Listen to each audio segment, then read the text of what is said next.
Hello, hello. Welcome to this episode of the Rogers Radio Podcast.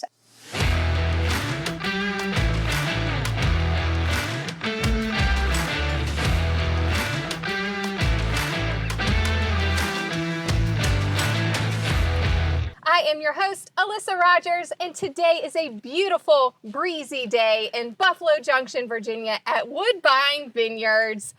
It is beautiful here, and whether you want a rosé all day or sip a bold red, you need to come here, and we're going to learn all about it today.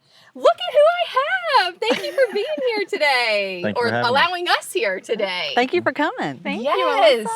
I am really excited to get to know each of you. This is a labor of love. This is a beautiful place, and everyone deserves to know everything about Woodbine Vineyards because you guys are doing really amazing things.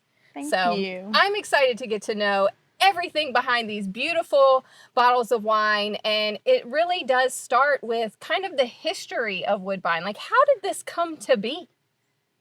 So Woodbine's actually our my sister and I, we're sisters, and Brandy, this is my girlfriend over here. Yes. Our parents purchased it back in the mid-'80s. So Wow. The White House behind us, that's where my sister and I grew up. So cool. Yeah, and then we've expanded the property over the years. So then after college, after I graduated, Dad and I were talking, and Dad's always wanted to grow grapes out here. And I was working over at Rosemont Vineyard and Winery.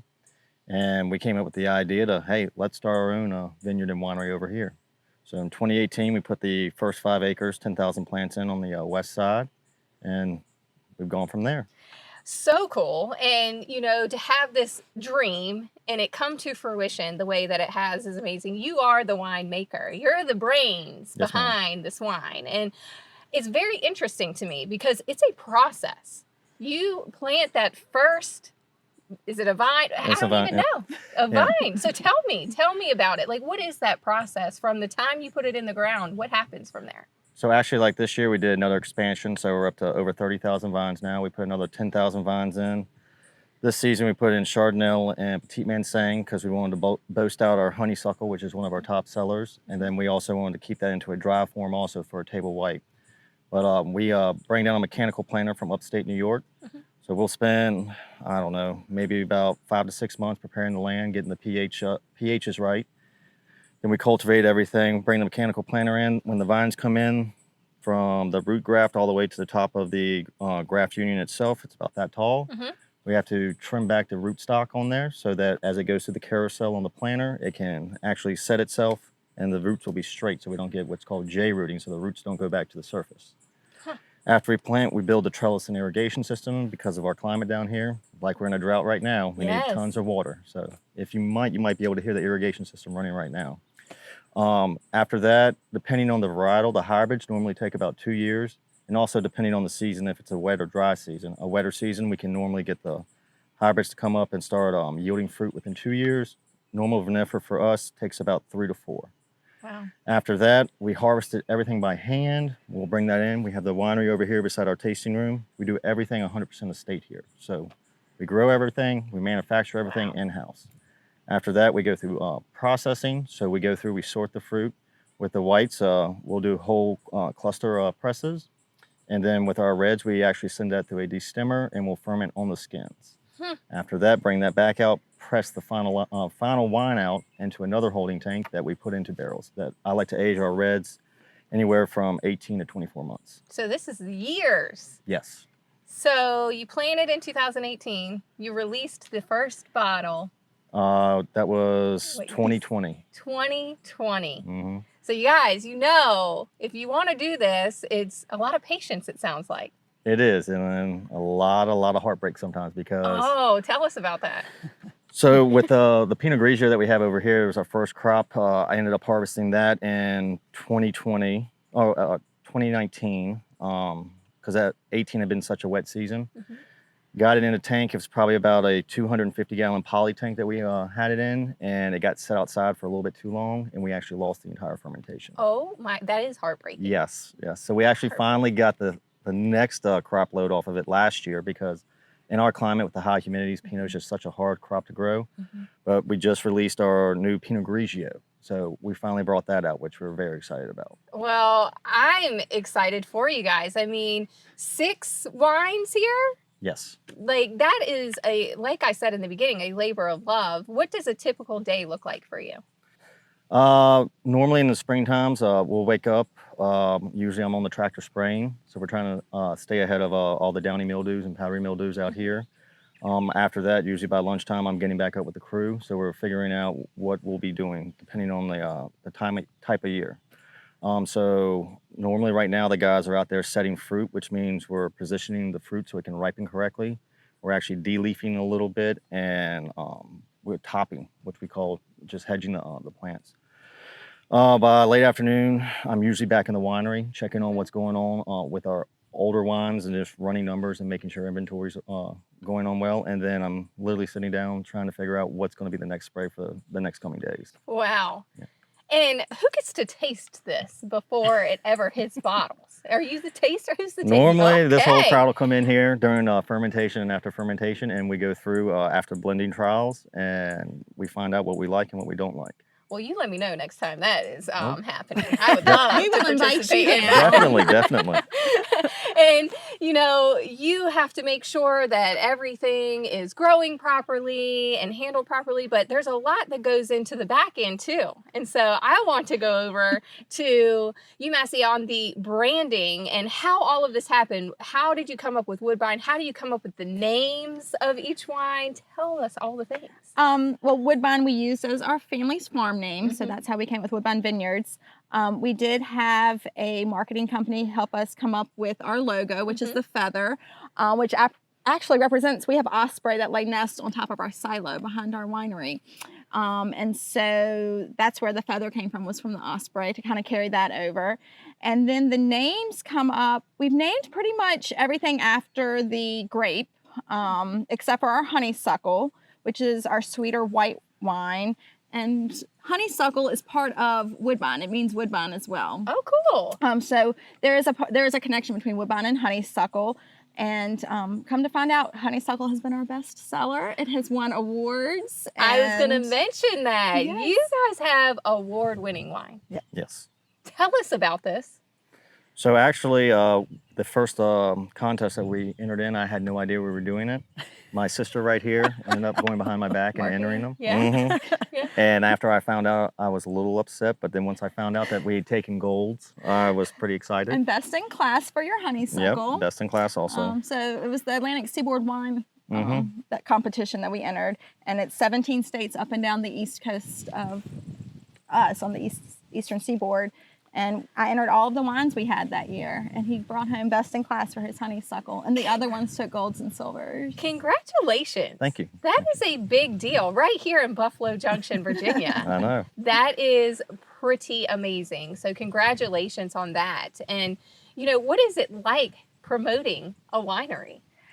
It's been fun. Yeah. It's been a huge learning curve because I come from the dental practice. Exactly.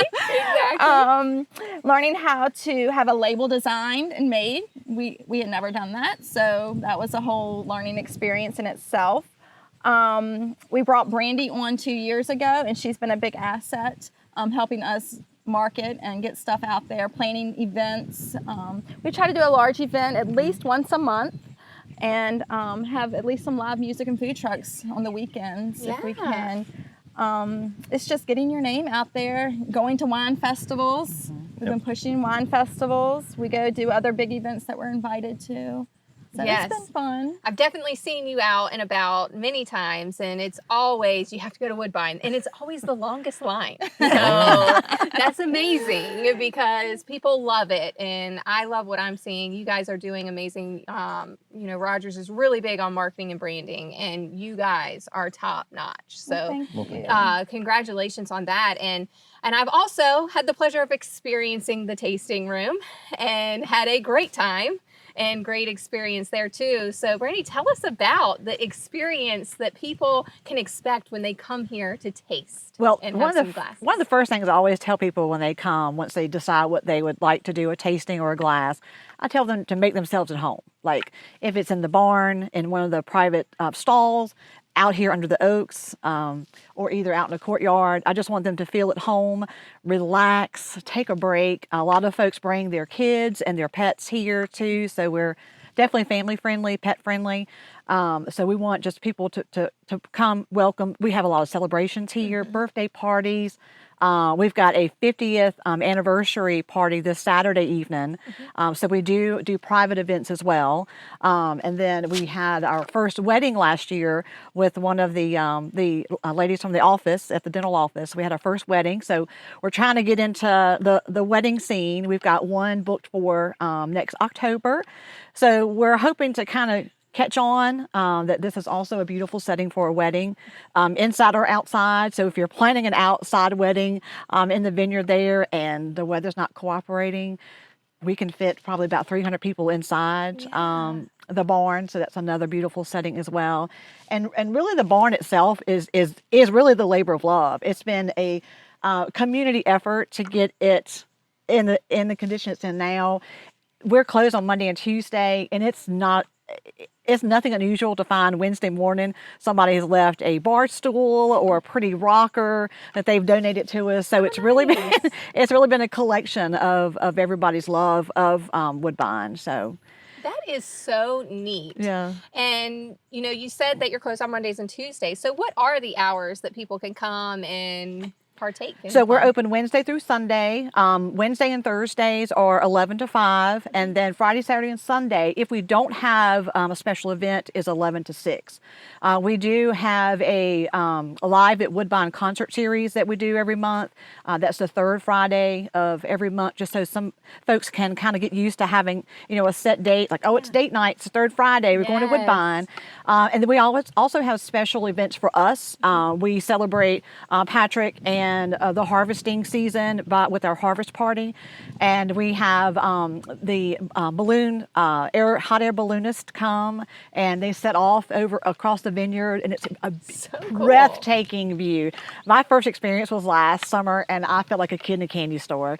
I was running around trying to find. When is that happening? Do you have a date? It's October the 4th this year. October the 4th. Okay, put that in your calendar. October the 4th, right? Put that on your calendar. Yeah. And then we try and celebrate every holiday. So we'll have a costume party for Halloween. We do Christmas parties. Tacky sweaters. We do the tacky sweaters for Christmas. We always have a Valentine's dance with our wonderful friends, the Red Bank Band. It's just always something going on here. We have music every Sunday, and we usually try and pair that with a food truck. We use local folks around here.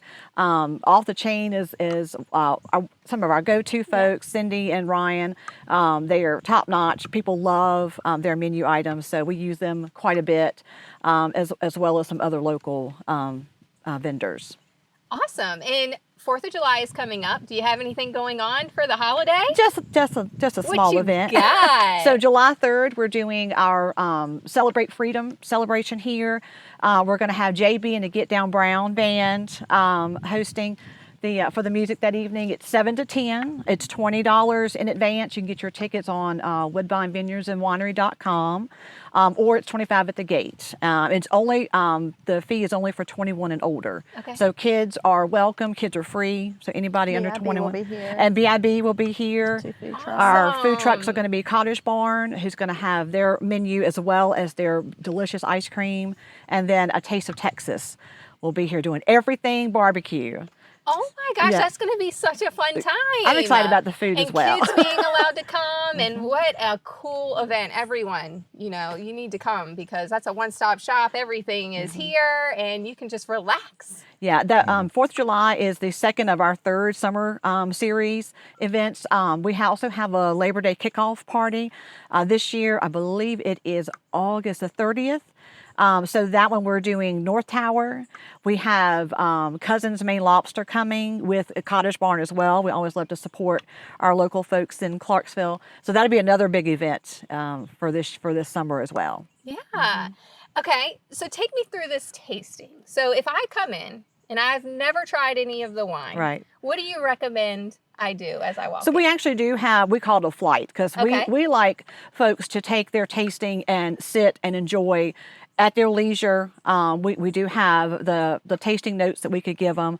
But basically, you can do a tasting of all 6. You also get a souvenir glass that you could take home with you. It's our stemless Woodbine glass. But basically, a lot of folks, even if they are regulars, they want to do a tasting every once in a while just to get more familiar about some of the other options, because we have those that are stuck on honeysuckle or stuck on sweet red.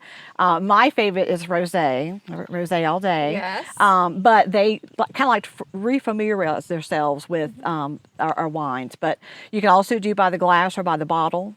And we have these wonderful, refreshing things called wine slushies. Oh, yes, I know. Right now, we do flavors like a peach Bellini, and I made a concoction that looks strawberry lemonade.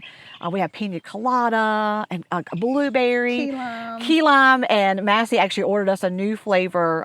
We're hosting a brunch at the end of July. It's called Orange Dreamsicle. Oh my! Oh yeah, I can't wait to try that. A little taste test of that one. But we always usually pair like a berry type wine slushies with rosé, and then our probably like our key lime and the more tart ones, we do either honeysuckle or chardonnay in those. Very They're very cool. popular, especially we can serve beer a couple times a year.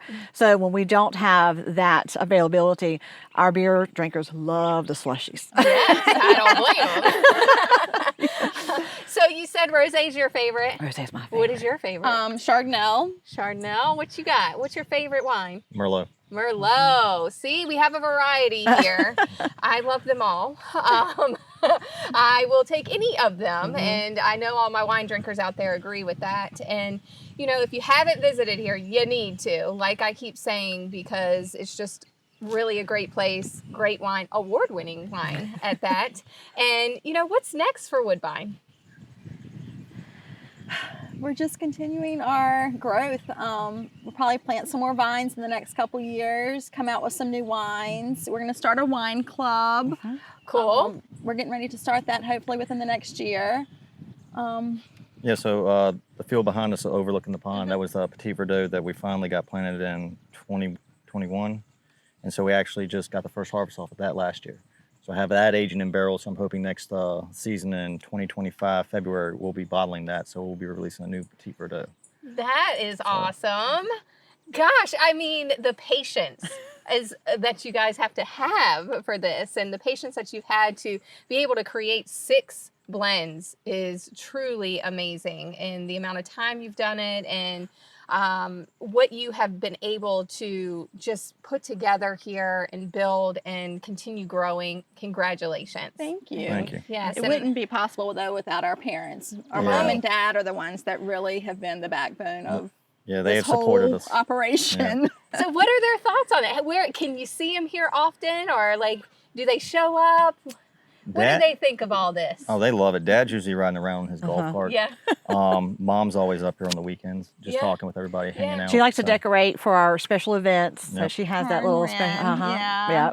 Ren Height, she's our official mayor of Woodbine. She Yes. lives literally in the vineyard. It's right there. So her and Jenny usually kind of team up and decorate and make the barn really nice and inviting for folks during our big events. So nice. Yeah. So nice.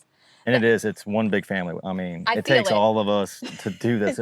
It's just so much work that goes into it. And without one person doing their job, there's you no can way. really feel it. Yeah. Feel the I feel it. And I mean, the family love, the family collaboration, and knowing your strengths. Each one of you, it sounds like you just know what your strengths are and you go and you do. And that's how something like this comes to be. And I feel it. I know everyone watching and listening can feel that, because it takes a lot of people and a lot of hard work to make things like this happen. And I can't wait to continue to see the growth. And, you know, like I said, anytime you need a taste tester, I'm happy to come. You're You more give than me a welcome. call. You're more than welcome. Hey, and you can get an up close and personal view too. You can help us harvest. You can come help us bottle if I you would like. be happy to. All right. You put me to work. and we can Oh, give yeah. you a winery tour too. So you Yes. can see the winery. and all Yes, of our, I will. You put me to work as long as I can get a glass of wine at the end. That's how you can pay. Pretty sure we can make that happen. That's the least we can do. Pay me in wine. Thank you so much for allowing us to come see the amazing facility and what you've been able to grow here. And I can't wait to continue to see the growth. And everyone, come visit Woodbine. You will not be disappointed. Look them up. They're very active on social media. So be sure to follow them on social media with all their events, their website, all of the things. Come visit Woodbine. Thank you Thank so you. much. Hey, thank you so much. And thank you for listening to this episode of the Rogers Radio Podcast. Be sure to rate, review, subscribe, and we will talk to you next week.